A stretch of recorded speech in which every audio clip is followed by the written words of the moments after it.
le problème est le suivant. Vous avez le moteur, bon, et puis vous avez la batterie qui est en continu, et il faut convertir le courant continu de la batterie en alternatif avec un système qu'on appelle un convertisseur qui est onduleur, et qui, lui, doit être actionné à partir des informations que lui fournit le conducteur via une pédale qui va demander du couple, lequel demande de couple va se traduire dans un algorithme par une sollicitation des transistors qui vont transformer en intensité et en fréquence éventuellement le courant continu. Donc ça, c'est un travail, le métier d'un constructeur automobile, c'est d'intégrer tout ça. Donc on a besoin de spécialistes de tous ces aspects-là. Donc de l'électronique de puissance, de l'électrotechnique au sens du moteur, et puis beaucoup de logiciels pour faire réactionner tout ça. Alors, on a la machine synchrone, la machine asynchrone, des moteurs à réluctance. Je prends juste le cas de la machine synchrone.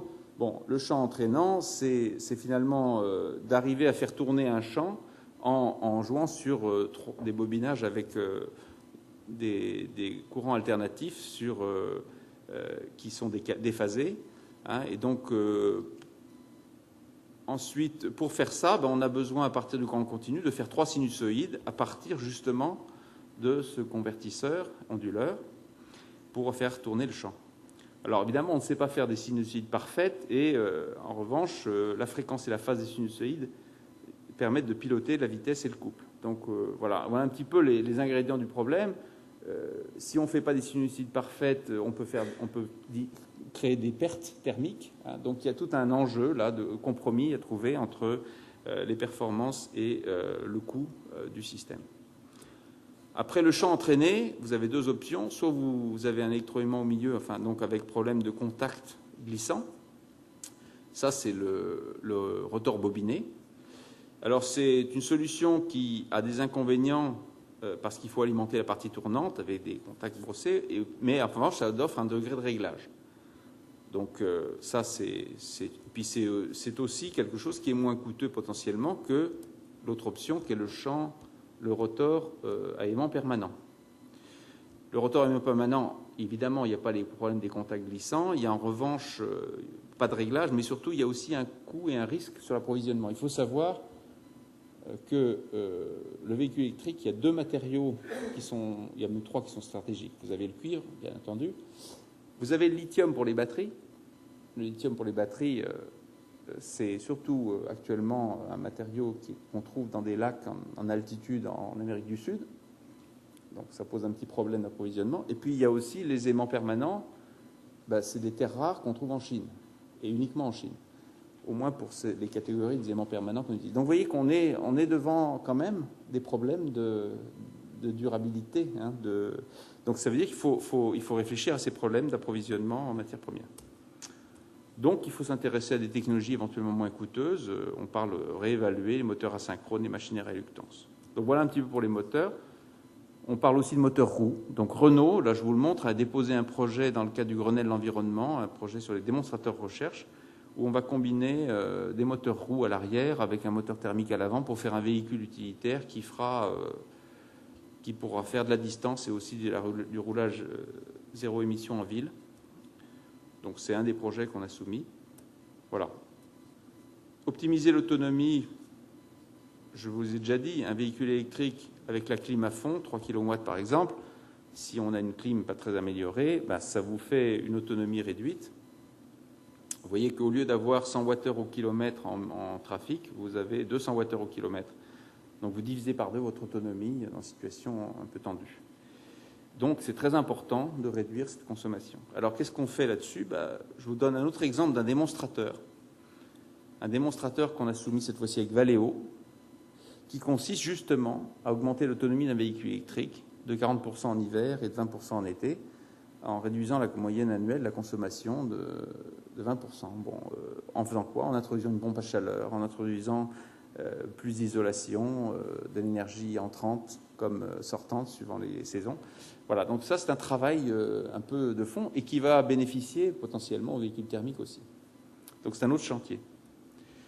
Puis je terminerai par là, c'est l'infrastructure, la charge électrique. Alors, finalement, ça, c'est ce qui va être le plus standard. C'est la charge à la maison, au travail ou sur parking, voie publique. C'est des prises à 3 à 6 kW. Celles-ci, on les aura sans trop de difficultés. Là où ça devient un peu plus délicat, c'est quand on a besoin en urgence d'avoir un peu plus d'électricité et rapidement. Donc il y a une option, c'est l'échange de batterie. Donc ça, c'est par exemple ce qui va se faire en Israël. Il va y avoir des stations d'échange de batterie. Ça fait partie du dispositif que les Israéliens vont mettre en place, avec un peu de robotique. Et là, vous avez un plein, l'équivalent d'un plein en 5 minutes, 3 minutes. Et après, vous avez la charge rapide, qui, elle, suppose de pouvoir charger à plusieurs dizaines de kilowatts la batterie.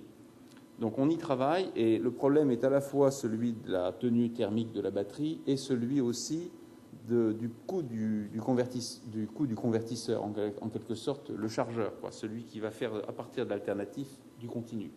Donc il y a tout un travail pour finalement faire ce qu'on appelle un chargeur intégré qui utilise le moteur à l'envers pour en faire un chargeur quand on est en phase de charge. Donc ça, c'est une problématique sur laquelle beaucoup travaillent, Renault en particulier, et sur lequel on va aussi proposer un projet de démonstration. Donc voilà un petit peu le paysage technico-économique de l'affaire. Ça, c'est l'horizon, c'est-à-dire, vous voyez, le véhicule devenant partie d'un système. Alors un système, c'est-à-dire qu'il est couplé à la maison, au réseau, il y a un problème de stockage d'énergie renouvelable parce que fluctuante, et puis vous avez un système intelligent qui vous gère tout ça, le réseau intelligent qui en même temps prend en compte le véhicule comme faisant partie du système. Un exemple, là je termine là-dessus, un véhicule électrique qui se serait chargé pendant la journée parce qu'il est à l'abri d'un parking où il y a des toits photovoltaïques au-dessus. Bon, vous le connectez, il se charge, vous partez du boulot, ou vous arrivez chez vous, il vous reste quand même au moins la moitié, vous avez 10 kWh sur les 20 qui n'ont pas été consommés. Et puis c'est l'heure de pointe, tout le monde a envie d'allumer sa télé, de commencer, etc.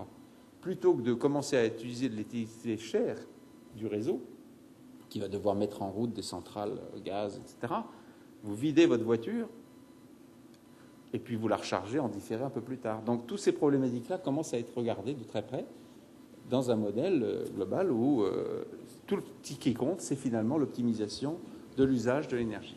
Voilà. Donc, quelques mots, voilà, c'est pour nous le véhicule électrique, c'est la seule solution durable à terme, et son essor devrait démarrer donc 2011-2012. Elle s'appuie sur la convergence de plusieurs facteurs technologiques, sociétaux et des dispositifs gouvernementaux, et c'est une rupture assez radicale dans la mesure où ça introduit un nouveau rapport d'usage à la mobilité, pas uniquement technologique, mais aussi en termes de système, d'approche systémique. Merci. Merci, M. Perrin.